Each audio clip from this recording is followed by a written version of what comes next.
I can make it clap, y'all. So we're back again for another episode. And Brandy, how was your week? Oh gosh, so my week, let's see. I got my nails did on Wednesday. Oh, I had me some poke on Wednesday. It was so delicious. I haven't had poke in a while, like a couple of months. And I usually eat poke like during the summertime because it's cold, or like because I get it with the salad. I don't get the rice or the noodles. I get it with the salad. I don't like poke. Yeah, and it's cold and it's delicious. But on Wednesday when I got my nails done, I had to run errands. I had to go to the grocery store. So I was like, I'm going to get me some poke. You deserve it. Treat And yourself. it had shrimp, spicy tuna, and salmon, and it was delicious. Okay. All right. I'm not mad at that. Thanks for picking up some poke for me, too. You don't like poke. That's true. I could have got ramen. Girl, please. Sheila, how was your week? My week was fantastic. 1 year at home. Oi. Oh, no. Friday was 1 year since I set foot in my office. So, yeah, that was fun. Wow. Do you think you're ever going back to your office? Yeah, I think so. They said maybe May, but they're going to wait until like the vaccines are more readily available. I work in healthcare, but I work in like the finance, like back end offices. Okay. They still should be kicking you down a vaccine. Like our mom works in like revenue as well. She works in the business office. Yeah. Yeah. And she's gotten the first, shot. Yeah, I'm able to schedule myself, but it's not until May. So, but I know my job. May is not a real deadline. We'll talk maybe July. Oh, gosh. We're pushing back deadlines. Well, we actually moved offices in this because we can't just do anything normal. We can't just like be locked down at home. So now we're moving offices. So the building that we're in, they want to turn it into condos. I work in Manhattan, and they want to turn it into condos because obviously they could get a lot more rent for longer term. So we're moving to another building. So we have to like go in January and like pack up our desks and stuff like that. So that move is happening. So I'm like, I don't think May is real because they're still like figuring out the cubicles. Yeah, there's a lot of like infrastructure and logistics that need to happen. So, but my son was in quarantine last week. So he's back this week in school. So yay. So that's another yay for this week. Yay. Was it Mario Day this past week? It was Mario Day, March 10th, MAR10, Mario Day. Yay. He's 7, so Mario is his whole life. That's awesome. Before he was like sweet talking me, he goes like, I've been really good and I've been getting good grades. Can I get a Mario game? I'm like, fine. Because there's 4,000 of them. What? There's like so ridiculous. There's like Mario Maker. There's Mario Deluxe. There's Super Mario 3D World. And then with the Nintendos, you can go back to the OG games that we used to play as kids, like the regular Super Mario Brothers. So there's literally like 4,000 Mario games. You are so right. And the oh my gosh. 16-bit Super Mario where he doesn't even move. He's in one position, bouncing up and down. Like running up with a hammer, Yeah. That's funny. How was your week, Sunny?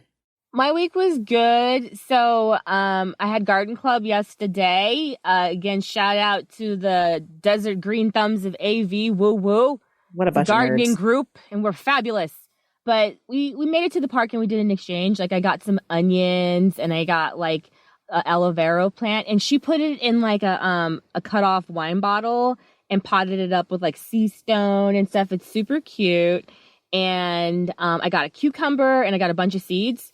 And we just exchanged stuff. Like I took some people's shishito peppers and some cuttings from my mulberry tree and seeds. So we just like, meet up and exchange things, and it's like super fun, Seeds! Yeah. Girl, we exchanged that herb. So she was like, oh, I've got this, what did she call it? It was like lemon balm chamomile or some shit like that. No, spearmint. It was spearmint and mint. It was like, and I was like, what am I supposed to do with this? And I don't know what she said. Cook with maybe it. Make tea or something? I don't know. Yeah. So mint, you got to be careful with. You got to keep it in its own pot. Otherwise, it'll grow everywhere. It needs to be contained. But I add it to like water. So like in the summertime, like I'll take like lemon and I'll brew up some green tea, throw some mint in there. It makes me drink more water. Yeah, mint water. That's a spa experience right there. Some mint water. Oh, Sheila, you fancy, girl. I don't know if I'm fancy, but sometimes it's just like, damn, water, you boring. I need to fancy you up. Spice it up. Spice up the water. But like, honestly, let me tell you guys one story. Before we go there, hey, we obviously have a guest today. So today we've got our friend Sheila from Pod Clubhouse. We've done some collaborations, Love It or Leave It. We've done Unsolved Mysteries reboot on Netflix. And we recently did My Best Friend's Wedding. So Sheila is our sister from another mister, and we're so happy that she's here. Yay! Thank you so much for having me. I'm so excited to be here. Yeah. We are so happy you are here, Sheila. So I'm Sunny Hepburn. And I'm Brandy Fleeks. And this is Book of Lies. So I was on Facebook, right? And this person keeps, like, these art people keep adding me who do, like, logos and shit, cartoonists and blah, blah, blah. And I was like, okay, this guy's either a fraudster or he's about his business. So I accept his friend request. He slid straight into my DM, and he was like, oh, hey, boss lady. I was like, hey. And he was like, hey. Hi, what do you want? And he's like, hey, I do logos and cartoons and blah, blah, blah, blah, blah, blah, blah, blah. And I was like, okay. And I was like, yeah, I'm going to need a logo redesign of our podcast. And he was like, yeah, I could do that for you, $150. And I was like, okay. And I sent him to our website, had a look, and he's like, yeah, $150. And I told him like how I would pay him. I was like, go ahead and give me a draft. And once I approve it, I will give you half. And then once you complete the art, I will pay you for the rest of the stuff. And I told him like what idea I had and blah, blah, blah. And he was like, okay, yeah, I'm going to need half of that right now. I was like, yeah, no. And he was like, yeah, I can't do any work without half. I was like, no, I'm not going to do that. He's like, yeah, all my other clients, pay half up front. And I was like, okay. And he's like, yeah. So I was like, okay. Send me some of their info. I can check you out. That's exactly what I said. I said, go ahead and send me their contact info. Because I was like, it looks like the art that you're doing is you're just duping a picture and turning it into a cartoon. I need some actual artwork created, custom, and this is what I have in mind. Are you capable of doing that? Nothing. Basically, he traces a picture.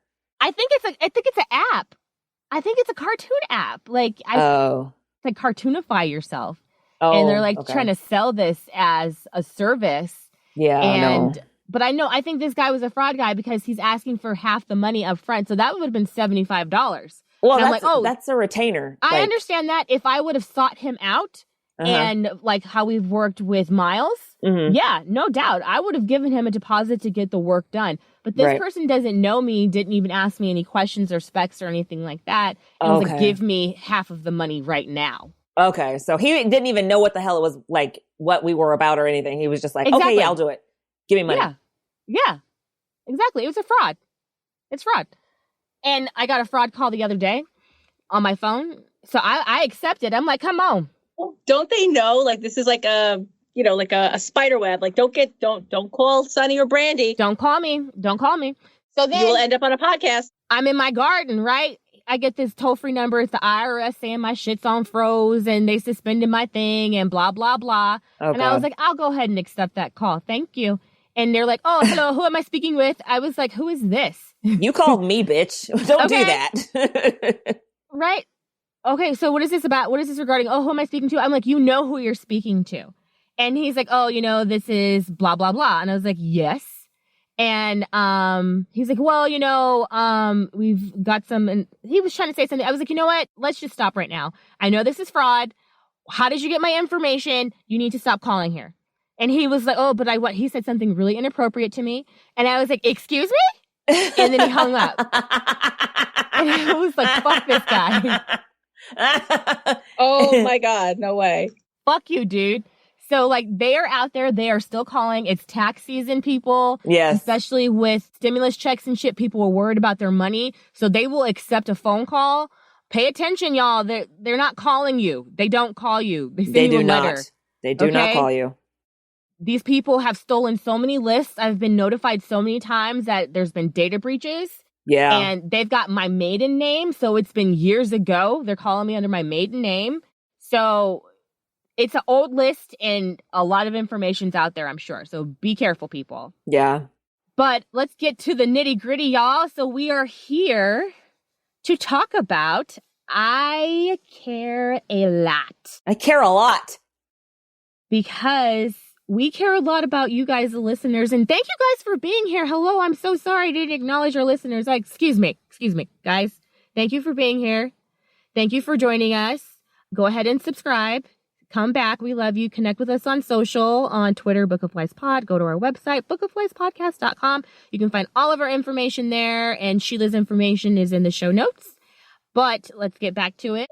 And if you're not listening to Book of Lies, I don't know what you're doing with your life. I don't. What are you even doing with your life right now? What are you doing? So we're here to talk about I Care a Lot, because we care a lot. And Sheila, give us the stats on the movie, please. So this came out on Netflix. It was released, it came out at the end of 2020. I don't actually have an exact, it was made in 2020. It was released on Netflix on the 19th of February. Oh, and wow. It's been in like the top 10, like every week since. It was written and directed by Jay Blakeson. And I don't really know a lot of his other work. Yeah. Who are you, Jay? Like his first initial is J. Mm-hmm. I saw that. I was like, okay, I can't even use my whole name. He's been a writer on something called Kidnapping Stella, Disappearance of Alice Creed, The Appointment, Pitch Perfect, a short. I don't know if that's the same Pitch Perfect. I don't know. Interesting. No, it's not. It's about the two writers trying to sell their screenplay. I feel that's very autobiographical. I can see that. Yes, I can see that. But for, I guess, a first time sort of big actor, director kind of a movie. I mean, he's got some heavyweights in this movie for sure. You got Diane Wiest. She's been around since the 70s. She's got Oscars behind her. Yes, you do. Peter Dinklage, Rosamond Pike. Chris Messina. I love Chris Messina. He's delicious. Alicia Witt, who Brandy has strong feelings about, I feel. So it's a pretty heavy hitting cast, I think. Yeah. So Rosamond Pike, I know from like back in like the Pride and Prejudice days. It's hard to believe, but this is the first time I've seen her. Brandy won't believe it, but this is the first time I've never seen Pride and Prejudice either. I'm telling you, like Doom. Yeah, nope, not into it. This is the first time I'm seing her. And not even Gone Girl? Not even that? I didn't watch Gone Girl. I don't like Ben Affleck that much. And I was just like, I've heard the story so many times and just like, whatever. So I guess I've seen her on a preview, but I've never watched a film. Okay. She's in danger of being, I'm going to say this, Rosamund Pike is in danger of being cast as like your resident sociopath. Okay. Gone Girl and between this movie. Like I even said this, I was like, is this like just Gone Girl in like the 2020s now? You know, the 2020 decade. The grifter. It's the grifter. It's the grifter. It's the shyster aspect, and there's the overall sociopathicness of her, sociopathy that she's got going on. Plays crazy real well. She played crazy real well. The thing is, though, she's not crazy. She's just, like I said before, she is a demon bitch woman. And she needs to be stopped. You mean Marla, not Rosamund Pike. Not Rosamund Pike not as a person. No, yes, her character. Ugh. But in Gone Girl, she was also a demon bitch woman. Yeah, she was. And this won some Golden Globes, I think. I know Rosamund Pike definitely won for Best Actress for the Golden Globe, and she was thanking the American capitalist system for making that possible. Which is crazy. Yeah. Listen, it's the Republicans. They're doing it. It's the conservatives. They're allowing all kinds of fuckery to go on around here. The fuckery. Actually, that's a good way to describe this movie. The fuckery. The fuckery. It's all about fuckery. So if you've made it this far, welcome. It's about to get real nitty gritty. So if you haven't seen it yet, there's definitely spoilers ahead. So you've been warned, and we're just going to go ahead and talk about this fucking movie. So it's obviously about conservatorship, right? The way what was her opening monologue? Like when in her opening monologue, she's like, I'm not a good person. There's no such thing as good people. And then she says some more shit. And then she's like, playing fair is a joke invented by rich people to keep the rest of us poor. And again, I'm like, is that what all fraudsters think? Do they think that, playing fair is for suckers? Yeah, it's for suckers. There's lions and lambs and predators and prey, and she's a lioness. That's what she thinks she is. She could have fucking said sharks and minnows because she looked like a fucking shark. She didn't look like a goddamn lioness. She was sharp. Look we talked about that haircut, that fucking bob. Like, get it. Just like she must have just came out of the chair to shoot that scene, right? Oh, the one in court? Yeah. The first court scene? Cut a bitch with that bob, I'm telling you. This Charlie Murphy got a cut a bitch? Wayne Brady. I love Charlie Murphy. R.I.P. But, yeah, like, her outfits were on point, like, costume, great, whatever. But she was just a nasty, manipulative bitch that smiled bright, and she had connections, and she had, like, fucking what in the sales industry called bird dogs. She had fucking people like, oh, I've got this person, I've got this doctor, I've got this. She had a network of. She had a guy for everything. People, yeah, because she was fucking people. Oh, we didn't read the summary. Can we read the summary? I have it here if you want from IMDb. So, yeah. Crooked legal guardian who drains the savings of her elderly wards meets her match when a woman she tries to swindle turns out to be more than she first appears. Yes. That does not sum up all of the fuckery that goes on, but yeah. Right. It's a good hook, right? Yeah. So we'll go over your thoughts and then we'll kind of break it down. Sheila, go over your thoughts of the movie first. Like, what did you think of this film? On its face, it's despicable. I have a big soft spot in my life for elderly and for children, right? So I feel that they're and animals. Like I'll lump the three together because I feel like in our society, those are the three most vulnerable groups that you could possibly have, right? So animals, they don't have, the same abilities to communicate and the rights and things like that are different. But like when you talk about kids and elderly, like I think of like the little old lady, like it's like her pension check stolen out of her account because some asshole from like, Social Security scammed, called her and took all that. And it's just like, at what point in your life do you go from being like a shrewd, savvy person to not being able to discern like a scam or not? Like when do you become like trusting? And then kids, obviously, because they just haven't had the same levels of experience of life and to know that people aren't good.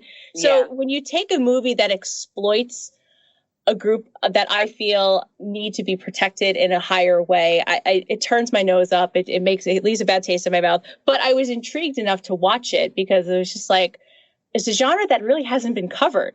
When you talk about like swindlers and shysters and things like that, like I can't think of another movie that deals with conservatorship, that deals with like swindling the elderly like this, like in this kind of a sophisticated way. Like it's one thing to like, sort of knock a granny down and take her purse. Oh, shit. But this is different. It was a lot more polished. It was a lot finer tuned of a craft.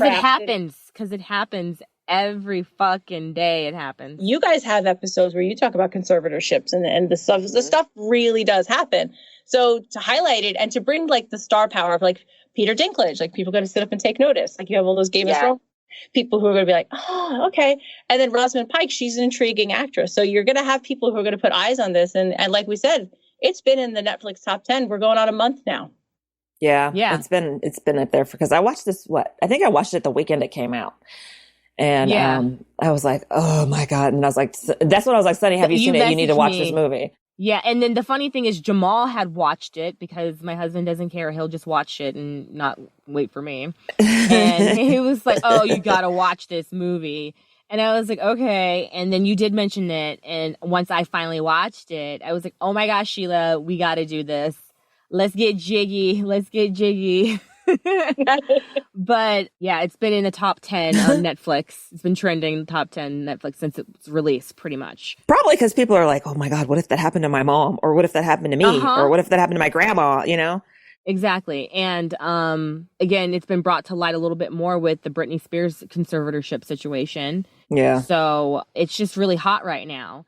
And this movie is all about it. So I think this movie hit right at the right time as well. Right. Maybe that was calculated too. Yeah. Well, did they know? I mean, Netflix didn't know that Hulu was going to make and it wasn't even Hulu. It was the New York Times was making a documentary about Britney Spears and her conservatorship because hers is different. She is a functioning, working adult woman who might have a little bit of mental illness or mental issues going on, but she's not incapable of caring for herself and handling her finances. So it's different, and it's her dad, and it's not some fucking asshole stranger that just waltzes into her life and strips her of all her belongings. That was just demon bitch, right? The demon bitch. So this is what she does. So in the movie, I Care a Lot, we're introduced to Marla Grayson, and she is a fucking shark. She's a terrorist. She freaking terrorizes the elderly and pretty much takes them from their home, takes their rights from them, and puts them away into a living facility. And she does this to a lot of people, apparently. And she is speaking with one of her connections, the director at a care facility. And he's like, hey, good news, bad news. What do you want first? Just kidding. It's all the same. Someone died. Yay. And it's just gross. So then she goes to work. She taps into her network and she finds this cherry, right? That's what they call them, is a cherry, which is a person who has a bunch of assets and no family to speak of that would make waves for them. That's gross. Yeah, it is gross. Just to have like industry slang for this type of a person is just like, how many people have you done this to? Just ugh. How many people have you done this to? Yeah. That's a great question. Mm-hmm. So then the doctor, Brandy, your favorite doctor, what's her name? I don't know what the doctor's name is, but she's played by Alicia Witt. And yeah, she's a bitch. She's like, oh yeah. Okay, first of all, Marla's sitting in her office with Fran. And she's like, what do you got for me? And she's like, well, I've got a bunch of high maintenance patients like that she wants to get rid of. Like, what the fuck? What kind of doctor talks like that? And then, like, seriously, Alicia Witt, like, again, she plays shitty fucking characters that are assholes. And I swear to God, like, she's been in Hallmark movies, and that's the only time that she plays likable characters is in these fucking Hallmark movies, which is weird, a weird contrast that she's playing an asshole over here, and then she's playing a fucking love interest over here. You know what I mean? Assholes can be love interests too, Brandy. Come on now. Oh assholes my God. need love too. Blech. But she has such an innocent face. So I think that it was like a good casting mark for them to bring her in, because she has like this, like doe-eyed kind of appearance to her. Yeah. She's a dead-eyed doctor. And she's just like... She's like a shark, damn it. Like a dead-eyed shark. Great eyes, like black eyes just floating around. She wants her taste. She wants a taste. Like, oh yeah, I've got one. She might be a cherry, but... And the way she was dancing around that too was just like, I don't even want to say it. Ew, right? I don't want to say the word. It's so nasty. Cherry. What? A what? Prove it. Right? Stupid. God. I guess it's worth stock in one of her companies, right? And she said she owns stock in... And it was a care facility, a type of senior care facility that she owned stock in, and she wanted it. And that was the price. That was the price she paid for her life. If somebody went to my doctor and was like, oh yeah, I'm going to give you this woman, but you have to give me stock in your company, and I found out about it, I might have to kill them. So, okay, all right, you're on the same page now, right? At least we know her intentions now, Sonny, right? Yeah, we know the mindset. Yeah, man. Like, I posted on Instagram that we were going to be covering this film, and someone was like, yeah, it was a really interesting movie, but it was Villains on Demand. That's who it was. And it was like, you're not sure who to root for in the movie. It's just like, because it's so cringy and how the movie plays out. I just felt like in the beginning of the movie, like she's the boss.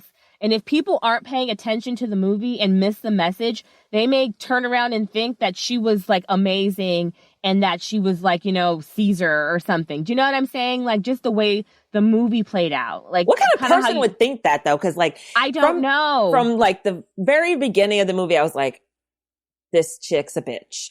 And I was like, I don't like her. And then I was like, okay, when Peter Dinklage came into the picture, I was like, okay, I hope he kills her. I was like, I hope he kills her. And as the movie plays out, and then like the frustrating moments when like his mom almost breaks out, and I'm just like, come on, run faster. And her poor little old lady run. I was like, come on, my child runs faster than that. Oh, Brandy. Well, she falls, she breaks a hip, Thank you. That was my concern, that she was going to hit it. Like she was going to tumble down the street and it was over, right? The movie could have changed. It could have been a whole different movie. No more Payday. Listen, right? Exactly. End of movie. Yeah, we couldn't have had it play out that way. The movie would have ended too soon. I just wish she would have ran faster. It's got a little more of a head start. Yeah. Well, I mean, you guys know the characters, hopefully, so you know what the con's going to be. So Marla gets this cherry who happens to be Diane Weiss, and she fucking ruins her life. I mean, she goes and takes everything from her. She's like, hey, I know your doctor. That was clever, too. She was like, oh, hey, I work with, your doctor, and I'm here to take you away. Yeah, she's like, oh, yeah, I've got this paper, it's a court order. And she's like, I never went to court. And Yeah. I thought that was so funny. She was like, let me tell you something. I never went to court. And she's like, well, you didn't have to because, and I was just like, that's the most fucked up part, is that they can convene these fucking emergency hearings without the concerned party, and make a decision for your life without a judge actually seeing you. Yeah. And determining, I mean, you know what? Who is it for a fucking judge to say whether or not you're capable of doing anything anyway? You're not a fucking doctor. You're a judge. And you're just presented pieces of information from a party who has like the most interest. In a sterile environment. You're not even seeing the person. Uh-huh. Manipulation. Like, I felt like she had her claws really deep in that judge, and he was easily manipulated. He was just pushing everything through for these women because the doctor was a part of it. She was there testifying. Like, these are like these positions, doctors and judges, and, they just are held so high and so prestigious that people will listen and not think that there's anything, foul going on. Listen, don't talk to me about judges. I can't. Judges let rapists and murderers get off all the time. All the time. And say stupid things like, well, a woman has the capability to lock down her vagina so she doesn't get raped.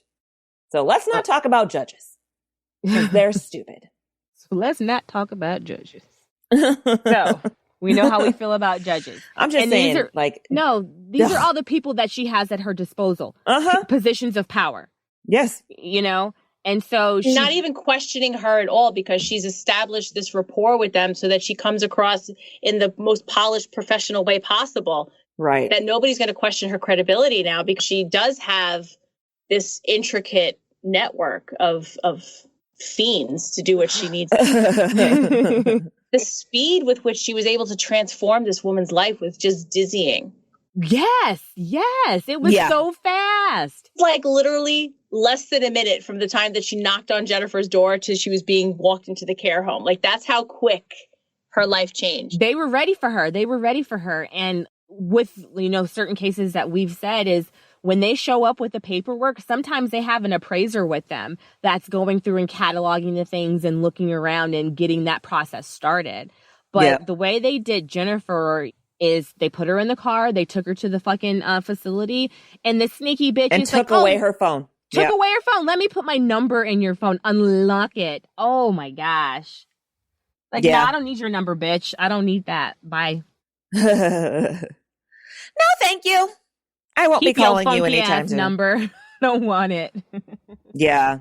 It's messed up. They go in and they do the works. They sell her shit. They paint her house. They move her stuff out. They get her gone. They go through her bank accounts. They find her safe deposit key. The bitch goes in there and raids her safe deposit box, right? Like, I don't think that's any of your information, and I don't think that should be within your jurisdiction. Like, bitch, no. She's her financial obligation. So yeah, she has access to all of her, all of her finances, all of her healthcare information, everything. She has access to her life. I don't like it. I don't like it at all. Yeah. Yeah, I guess nothing is protected when you have signed over all your rights, I guess. Yeah. When a judge gives away your rights. Well, so gross. It's gross. And like we've said before, the conservatorship laws have been established since like the beginning of the United States. Like it's the kings, even before the United States. I think that shit came over in the UK. They were just like, hey, if you can't handle your land or you can't do this, us as the government, we can take over your stuff. That was a way for kings to amass wealth. Yeah. For the monarchy to amass wealth, because they would just take, or like, if you went to prison, they would just take your shit. Fucked up. So this has been around for a really long time. So she's going to work on Jennifer, going through her shit. She finds some fucking diamonds, and then like she just like busts a nut, and she's like, "Oh my god, diamonds!" Okay, I think she literally came. Did you watch that scene? It was so gross. Big exhale.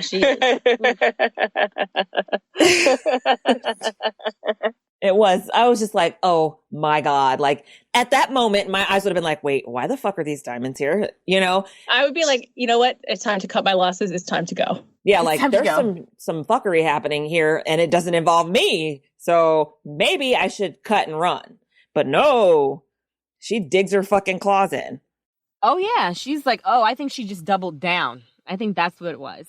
Because she goes through all of her documents and she sees what's supposed to be in the box and she finds out like the diamonds are undocumented. Right. And so, then does she go back to her and then ask about the diamonds? No, she talks to Fran about it and saying, why would she have this? Oh, maybe she's this. Marla's like, maybe she stole them. And Fran's like, she's not that type. She doesn't seem like that type of woman. She's like, what did she say? Don't underestimate these old people or some shit like that. Like basically like, well, I'm a shithead, so they're probably shitheads too. That's right, what like she they said. Get older. Shitheads get old. Pretty much. I think that's what she said. Yeah, like don't underestimate these old folks. Yeah, they've had lives before. But Dinklage is introduced. Actually, he's not even introduced yet. So what happens is a cab shows up at Jennifer's house. And he's like, where's... I don't even know what her last name was. What was her name? Jennifer what? Peterson? Is it Peterson? Yeah, Peterson, yeah. Cab for Jennifer Peterson. And they're like, what? And she don't live here no more. She moved. That's what she's all. She moved. He's like, and he's like... me? She's like, she moved. And then, look, she lets him walk away. And then she's like, who called you? Bitch, who cares? Not your fucking business who called me. Obviously, I'm in the right fucking place. And your ass is doing some shady shit. Fucking who called me? None of your goddamn business. In the background. Yeah. Right? They were just... transforming her house. It was gross. So I also think they had like obviously a property management wing of their operation. Yeah. Because like when they had to run, she was like, oh, look at any empty houses that we have on our books or something like that. So they wanted a place to go and hide out. Right? Mm-hmm. The operation's huge. They've got so much going on and I'm mad about it because I feel like they are getting away with it. They are getting away with it. And trouble comes in when they take Jennifer Peterson, right? So then we figure out who sent the cab, pretty much. Introduce Peter Dinklage, gangster. And it's her son, right? But she's a cherry, so oh my God, it's a mystery. What's going to happen now? Like, why is she connected to this bad dude, right? Yeah. Oh, then Dean Erickson shows up, right?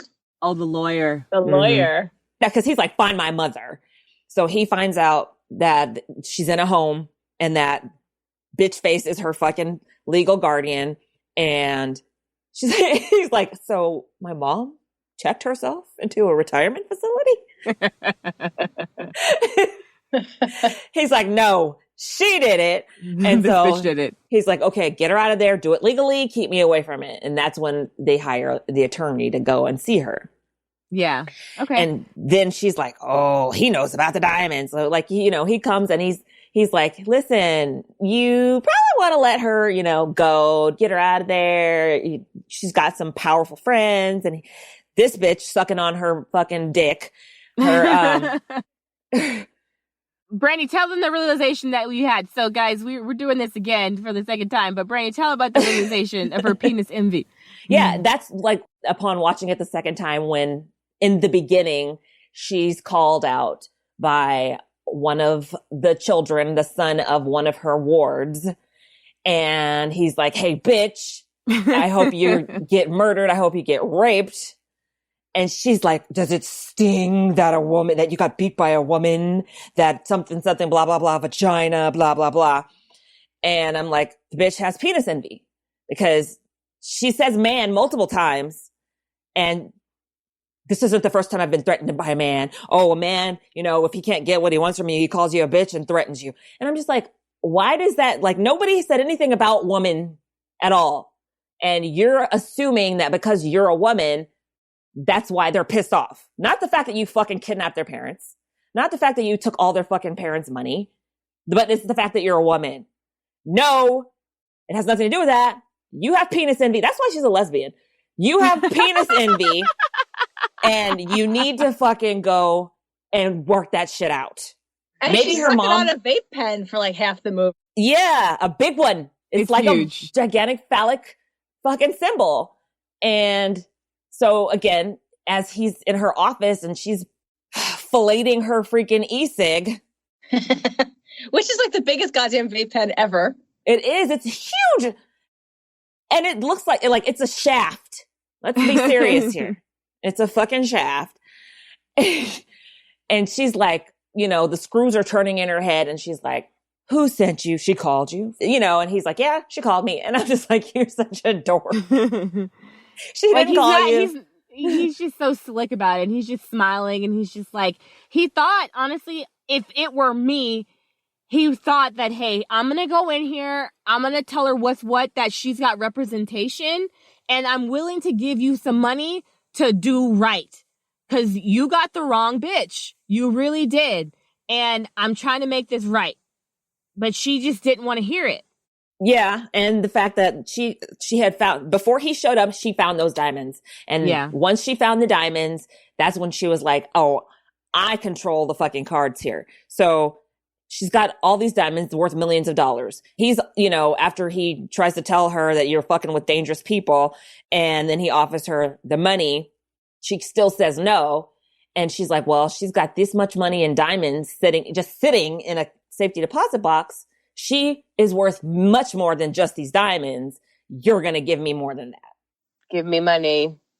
I just thought she got really fucking greedy, and she got really fucking confident, and just real comfortable in her position. She thought she was fucking invincible. I think she really thought she was invincible.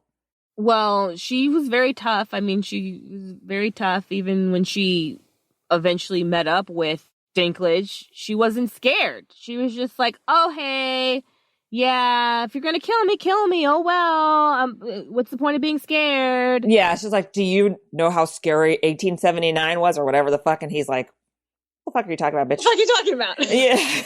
She's like, well, it's good. I don't know either because I wasn't alive, and that's how it's going to be after I die. There's not even nothing. I was like, oh, gosh, she's fucking weird. There's not even nothing. But, he was like, I'm going to fucking kill you because he tried to make the shit work. She got fucking greedy. I like how she's like, I'm willing to be bought off. You just wasn't the right number. He's like, oh, you have a number in mind. $10 million. Of course you do. Like, yes, 10 million. Okay, cool. Let me just go in my pocket and give you that. Hold on. I got that in the trunk. Hang on. Yeah. What the fuck? Of course you do. He's like, hey, come on. I want to be rich. And that was her thing. I want to be rich. She wanted to use money as a weapon. Like a cudgel is what she said. It was greed. This was all based on greed. Like she has to be a fucking lioness, and she just wouldn't let go. And if I found diamonds and I still have this woman in my care, I'm going to let her go and just keep the diamonds. Why not let her go and just keep the diamonds? He wanted the diamonds back. More money off the diamonds than you would in this woman's lifetime. She lived to be 110. You wouldn't make that kind of money off of her. Right. Right? So let her go. Yeah. Like, no, I'm going to hang on to your mom forever. Like, what the fuck? That was her thing. She was like, I don't lose. And I was like, everybody loses. Like, even when you win, everybody fucking loses. You can't win forever. Nobody does. I'm like, you should probably just cut your fucking losses. Like, you can see that it's difficult. Like, your life has become more difficult. People are dying around you. The doctor is dead. You're running from your house. And what are you doing? That's the life you want to live, is running like stupid. You put yourself in this situation. You had an easy out and now you're fucked up. Now you're fucked up. Greed is really what drove her to figure this out further. And she didn't know who she was dealing with. So she thought she knew. She thought she knew who she was dealing with. She thought she knew. And she thought that she was smarter than them. Yep. She's won, to Brandy's point, she's won all of this all along. So, she didn't have any reason to think that she wouldn't outsmart them. Right. I thought it was interesting how she went up against an attorney with Noah. She didn't have an attorney and he was an attorney. And of course the judge was up her ass, but she's like, oh, we've seen Judge time and again where these unscrupulous attorneys go after elderly. And I'm just like, and he's like, that's the exact opposite. She literally had like a speech card. Right? For everything. So she had the one in the beginning where, time and time again, Judge, we've seen children not want to squander their inheritance. And then she had the one for the unscrupulous attorney. It felt so rehearsed. Yes. It is rehearsed. Yeah, definitely. Every objection she would get, for sure, she was ready. Because she had to do it 1,000 times already because she had, 60 wards when we first met her? Oh my God, the wall of wards. The wall of wards and these sad old people. It's gross. Like her catalog and sticker situation. And it was awful when poor Alan kicked the bucket and she grabbed his picture off the wall, just pulled it down from the thumbtack and just tossed it in the trash. Yeah, fuck you. And that is somebody who has, family, a life, who existed, and you just tossed him to the side. Yeah. She's a nasty bitch. She was a nasty bitch. But so, if you watch a movie, you'll know the caper happened. They tried to break her out. Didn't happen. He got frustrated, killed the doctor, then came after her. Now they're like, I'm going to kill you now. And she's like, oh, okay. And then right. They drug her and then they throw her in the car. I feel like they put some vodka in there too, or no? Was there vodka? What? Vodka? So they can make it look like she was drunk or something. Didn't they pour vodka in the car or something? I don't know. I don't remember that part. I feel like it would look more authentic. Like he said, he wanted to make it look natural. Organic, yes. Oh, right, yes. Yeah, they did. They covered her mouth with something, so it had to be some sort of alcohol. Yeah. I thought chloroform. I thought it was chloroform. But I'm sure it was something to leave a deposit in her system when she's found organically. Well, if they would have killed her naturally, just killed her and let an investigation happen, we wouldn't have got to this point in the film. But seriously, I would have just had her fucking they should have slit her throat then fucking put her in the car and sunk the car. But instead they fucking let her ass breathe while she went into the water, and she came to because she was drowning. And no, she woke up in the car seat. When she was flying through, she woke up before she even hit the water. That's even worse. But like you said, nobody even checked. Nobody verified that she was dead. It was all half-assed. All the violence against other people was all half-assed. It's are you a new gangster, Roman? Are you... Seriously, you should know better. Man, yeah. Do you guys know not how to do this or what? Okay, put some cement boots on that bitch. Do something. But even the caper in the care home, to me, the movie was so tight and polished up until then, because I was like, is this meant to be funny? I mean, I was getting a very film noir, a dark undertone to it, obviously. And there was this dark humor that was happening. But at the same time, it's when they had this thing in the nursing home and the care home, there's an oxygen tank flying through the air. Yeah. Jennifer's running for the hills. She's taking off on her little, Skechers and whatever else she's got on her. And it just felt like a very Keystone Copy kind of a moment. And I was just like, is that meant to be funny? Am I supposed to laugh? But I mean, I did laugh at the oxygen tank. I mean, not hearing gunshots, apparently, Yeah. In the hallway. I'm going to go for a stroll right now in the middle of a gunfight. Gunshots, but now's the time for me to leave my room. But yeah, I wasn't sure if it's meant to be funny like that, but I felt after that is when it took on a different tone. Yeah. You guys felt that too, because like I said, the beginning half was very polished. Her hair was in perfect alignment. She was in court, so she was always dressed, to the nines in her fine suits, her canary yellows and her reds and whatever else. And then the back half just felt chaotic and capery. Yeah, I don't know. It was just, it definitely had a tonal shift. No, you're totally right. Like, she had wigs at her disposal and disguises and was like, hey, you know. Seriously. There was a lot of things going on. So Marla survives. She decides to come back for more because she was going to escape, right? They were going to take off when the doctor died. And so they came after her. But then once she survived and was presumed dead, she had the chance to take off, but she doesn't take off. She goes after Roman, after Dinklage. She goes to Frankie and she's like, listen, we can totally be done. But, and I was just like, what the fuck is this speech? Like, what the hell? They're going to kill you. Like, they think you're dead. As soon as they see you, it's not like they're still not watching. They're going to be still watching. I wouldn't just like think I killed somebody and then not be paying attention. You know what I mean?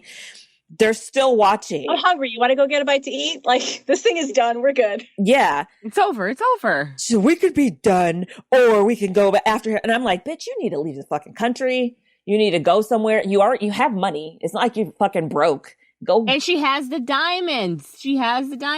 So, I mean, like, I feel like I have everything I need. We survived. They think we're dead. I got your diamonds. I'm gone. But no, she doesn't decide that. She's afraid that she's going to have to look over her shoulders. So then she decides to go. That's exactly. This is true. I mean, that's why she should have left the country. Well, she decides to go after their Dinklage. Damn passports. They forget the passport. It's always the passport. Oh, we forgot the passports. Oh, okay, I'm going to go.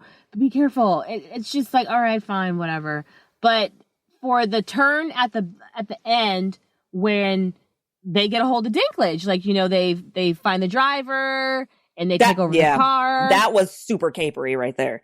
Like, okay, I'm going to go. And I got his license plate. There's no way this is his house. Do you really think that he's going to have that at his house? Come on.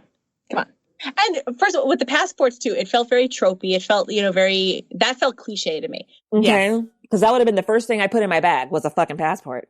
But if you're like this well-connected, you know, shyster of conservatorship for wherever they are, I think it's Massachusetts. Don't you think that you've got a person who can like get you a passport? I guess so. Possibly. In today's world, I guess a hard thing to overcome. I mean, it is for me because I don't know those people. Come on, Sheila. We know you know those people. Didn't you say you're in Queens? You're from Queens, right? I could probably find people who run in those circles, but it's going to take a few minutes through the Rolodex. See, a few minutes? Come on now. That's good.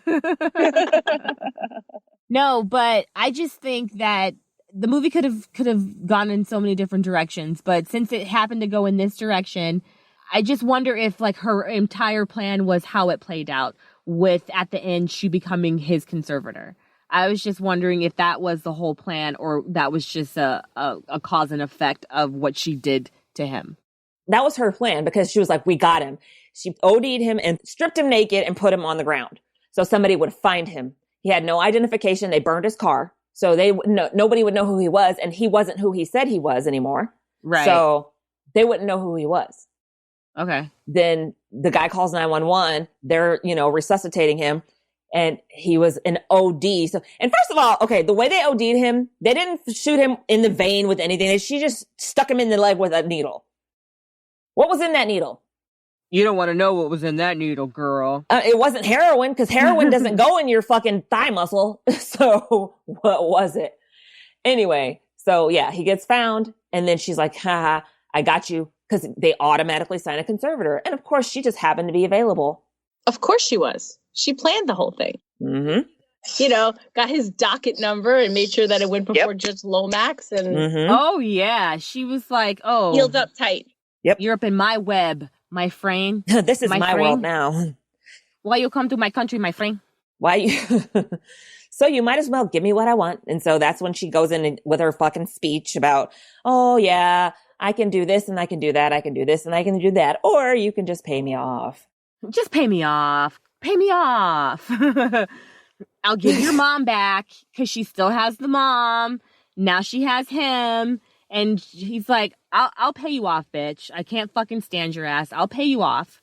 Or let's go into business together. What? He's like, I can give you $10 million. Or we can go into business together, blah, blah, blah. She's like, what about the diamonds? He's like, Fuck them diamonds. We'll split them. Bitch. You're right. I mean, like, she was obsessed with the diamonds. Like, that was her obsession was the diamonds. That was her obsession was the diamonds. That was the whole impetus for her digging her closet was those fucking diamonds. Let's go into business together. She was really just preoccupied by those diamonds. And, you know, she forgot that there was a bigger prize to be had just with his Russian mafia or previous Russian mafia ties and whatever work he's in. Did we ever get a name on him before it was unearthed that he was Roman, who was supposed to be dead? We didn't get a name on him before. No, right? No. I think that was his name, but he faked his death, so we don't know who he was pretending to be. Yeah, we don't know his new identity because if she's Jennifer, whatever. Peterson, right. He's a ghost. But watching this, when this scene happened and he's like, let's go into business together, I was upset. I was mad. Because he was like, this grift, this conservatorship grift, this is legit. You know, I'm going to make it big. I'm going to turn you into a monster, a machine. We're going to be partners and CEOs, 80 companies, pharmaceuticals. Like, it's nasty. All the stuff that she definitely had her hands into, but all of the different arms and branches of this conservatorship facade and game and machine. It's really scary out there, and it's happening. Yeah. I'm just like, why? You just went through all this shit with your mom, trying to get your mom out of this, and you want to go into this business. Do you see what you're going to be doing to other people who don't have the money you have? Right. To buy or the resources, right? To fight this. Because he didn't win. He lost, right? He lost. Well, he ended up as her ward. So he definitely lost big time. Yeah, instead of to take the big L, I'll go into business and we'll make some money together. We'll make billions, he says. Yep. And I feel sick about this. I'm just like this, and we're watching her in her white suits and her, you know, her sweet haircuts and her interviews and shit. I was just like, what? Like, what kind of movie is this? Yeah, I was like, she fucking won? Like, serious? Like, what? That's fucked up. But no, she seems, I felt like at the closing scene, she had a different, like, walk about herself, and she seemed all happy and carefree. Maybe because she was a millionaire or a billionaire. Well, she was rich. She had big dick syndrome. Like, got what she wanted, you know? She was putting out big dick energy because before it wasn't. It was little dick energy. And that's basically, you know, the shift there was like, I got my millions of dollars and now I rule the world and I'm so happy and I don't have a care in the world. La la la tra la tra la. And then, hey, bitch. Literally. I mean, I don't say, hey, don't address nobody, hey, bitch, but she was that bitch. You know what I mean? And she gets it in the end. And I'm like, okay, I think I'm good. I think I'm okay with this. I was like, finally, somebody fucking murked that bitch because it sucked watching her win. I was like, I cannot believe this is happening. Like, you know, all of her wall ward or her ward wall, she had probably millions of wards on that wall at the end. Oh, yeah. She had a screen of them. Yeah. Standing there staring at it. Yeah, it was gross. It's really gross. I don't know, man. Like, there might be some people who actually need a conservator. They might need someone, though, to put them in a facility that will take care of them.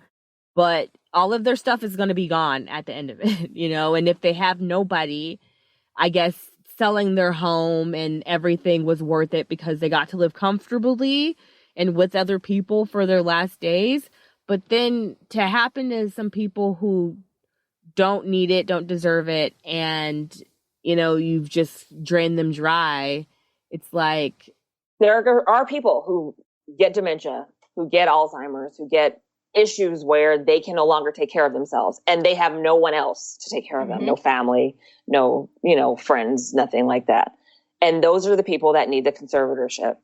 But when you're targeting people, regardless of whether or not they have family, and you're making up diagnoses about them, symptoms, right? That's where the issue comes in, and that's that's these scammy ass motherfuckers who like go in and they just usurp their lives. And then they ruin their lives, take all their money. Like, what was it that the bitch in fucking Vegas, like she would put them in these homes, and then once their money ran out, they would just toss them into like a piece of shit home. Yeah. Like a step above like a shelter or something. Right. Yes. Yeah, exactly. They weren't even getting that, you know, the nice fucking places anymore. So it's just fucked up. The system is set up to let them do it. Gross. It's gross. So I had mentioned that they are looking at the conservatorship laws, and I think it's all due to Britney Spears and her conservatorship situation. So, well done, Brit, bringing the light on the conservatorship situation. But, I mean, I would say watch this movie. The first time you watch it, I think it's like, oh, wow, this is really fucked up and it's interesting. And the second time you watch it, you're upset like we are because you see all this stuff that is going on and how the system's being manipulated and how lives are really being ruined. And it is a scam. I mean, if you're a real conservator and you're actually putting these people's, best interests first and taking things into consideration, and when you find out they have someone that's capable to take care of them, to release them and, turn them over, if you're doing that, great. But this is not that. And it's fucked up and it's gross, but it's a very interesting movie. I agree. I thought it was really interesting. It was hard to watch because it just, like I said earlier, like the speed in which she was able to take control of this woman's life and transform her life into something completely opposite than what it had been just days before, it was just overwhelming and just dizzying. But yeah, I did watch it twice because the first time it was just like, it was jarring. It was disorienting to watch all of it. But then the second time, when you start putting all the things together and you watch it again, like it is something I think you do need to watch twice because there's a lot of nuance, there's a lot of details, and it just like there's nobody good to root for. Like the only one who's like true to himself is Roman, right? Yeah, definitely. His goal is clear. I want to get my mom out, and I'll do whatever I can to do that. I will kill you. I'm going to kill you. Yes, exactly. Yeah, I also like the use of like females in roles that typically men would have had prior. Yeah. Even Dr. Amos, like her character, being a woman, like you just don't expect the same level of, I don't know, malevolence, I guess, from women. But, I mean, they're just as dastardly. And your podcast shows like how many women are out there to scam and be the better scammer.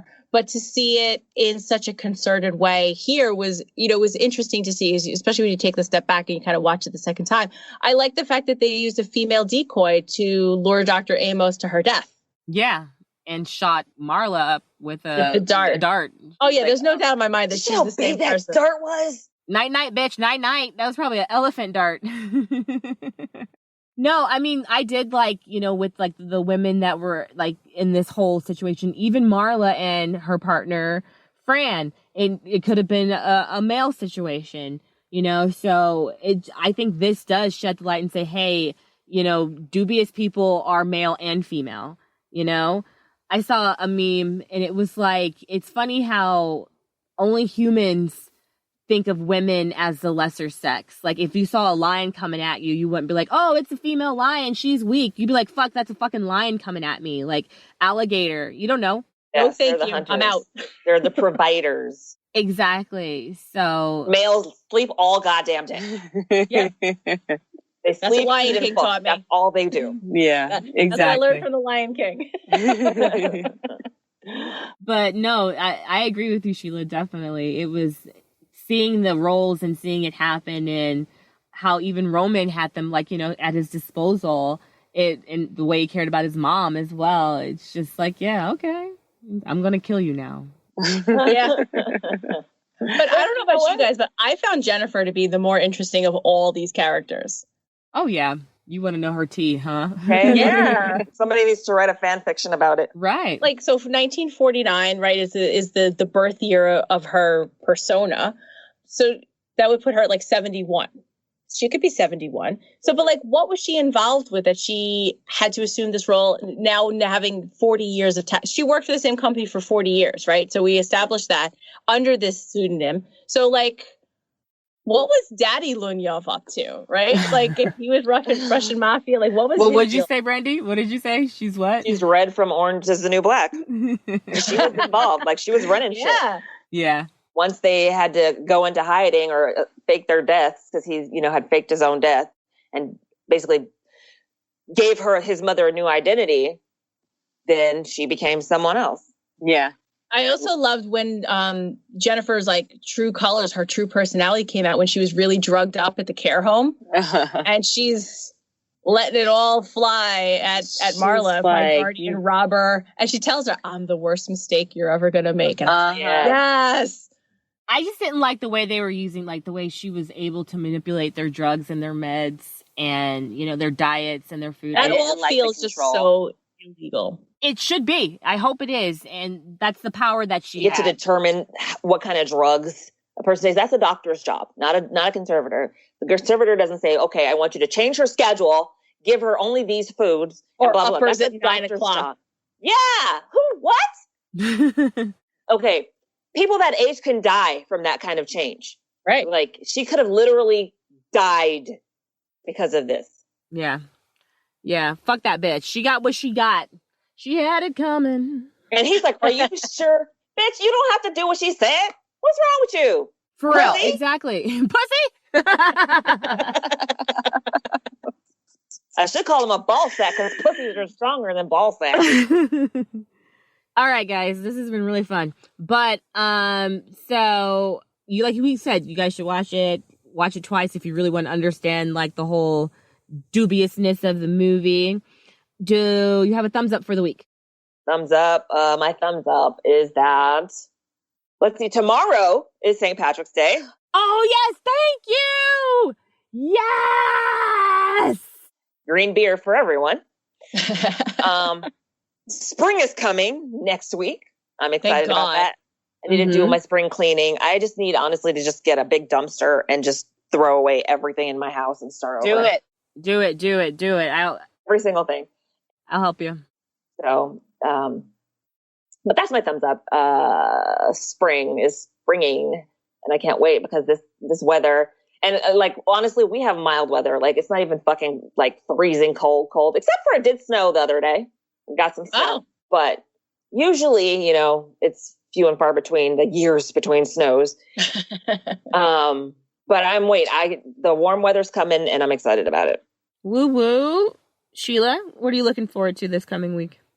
Well, St. Patrick's Day, I'm very Irish. Like, I'm almost a potato. I'm so Irish. Yay! I'm a gangster. That's not accidental.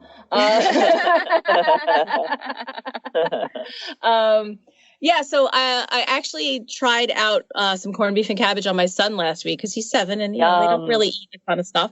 But I made, I got corned beef and cabbage egg rolls last weekend because I had a hankering for it. And I didn't have all the stuff to make it. And I knew this pub by my house made them as appetizers. So I got it as my dinner. I was like, I'll just have that for dinner. And my little kid ate half my dinner. That sounds good. It really does sound good. It was so good. So I got corned beef last week and we made some proper corned beef and cabbage and he ate plates of it. Okay. So I'm looking, he's like, can we have that again? I said, yep, definitely. I said, we can do that again. So I'm looking forward to St. Patrick's Day. I'm sad though that this is the second year there's no St. Patrick's Day parade. Oh yeah. The New York City one was the longest running. It was 258 years. I'm like, we're older than the United States. But they're doing a virtual one. I don't know how they're doing a virtual parade, but interesting. Yeah, I'll be people in their houses marching around, walking around, putting on our green sweaters and stuff. But yeah, no, I'm looking forward to to just enjoying a bit of my culture. And my son's old enough now to share in some of that. Both my parents were born in Ireland, so I have family there that we go and see. So I love it. Yeah, so I'm just excited to be able to share a little bit more of the culture and the history with him so that he's interested in it. That's awesome. Your thumbs up for the week, Sunny. I, too, am excited for St. Patrick's Day. I did a DNA test, found out I'm 13% Irish, so I'm super excited. So don't you guys come at me for celebrating. So that's right. Everybody is 1 and 365th Irish. That's funny. So whenever you go back, I want to go. Let's go. I'm going to go with you. We're going to go on a trip. It's going to be great. Irish people, basically if you go back far enough, someone is related to somebody. Of course. We're all related at the end of the day, I think. But, you know. I'll have to go on Ancestry and see if you're connected to me. Some shape, way, or form. Sheila finds me. Hey, Sheila, it's me. We share a great something. But, I mean, other than that, I'm still just gardening a lot. Like, Brandy's excited about spring, as am I. And I don't know. That's pretty much it, man. This March is blowing past us, too. So, I don't know. Let's just keep on keeping on, I guess. Keep on keeping on. But okay, keep fighting the good fight. Right? But thank you guys for being here. Thank you for listening. Please subscribe if you haven't already. Sheila, tell everybody how they can find you. You can find me on Twitter. I'm Sheila McGann, and you can find me through Pod Clubhouse as well on Twitter and Instagram and Facebook. A lot of my stuff is there. Yay! My gangsta. And you can definitely follow us on Twitter as well at Book of Lies Pod, or on Instagram, Facebook, Book of Lies Podcast, or visit our website, bookofliespodcast.com. Again, thank you for being here. I am Sunny Hepburn. And I'm Brandy Fleeks. And we have with us Sheila McGann from Pod Clubhouse. Thanks so much for having me. This has really been my pleasure. Thank you. Thank you for being here with us. And this was Book of Lies. And if you're not following, I don't know what you're doing with your life. What are you doing with your life, guys? Seriously. The podcast. It's Book, bitches.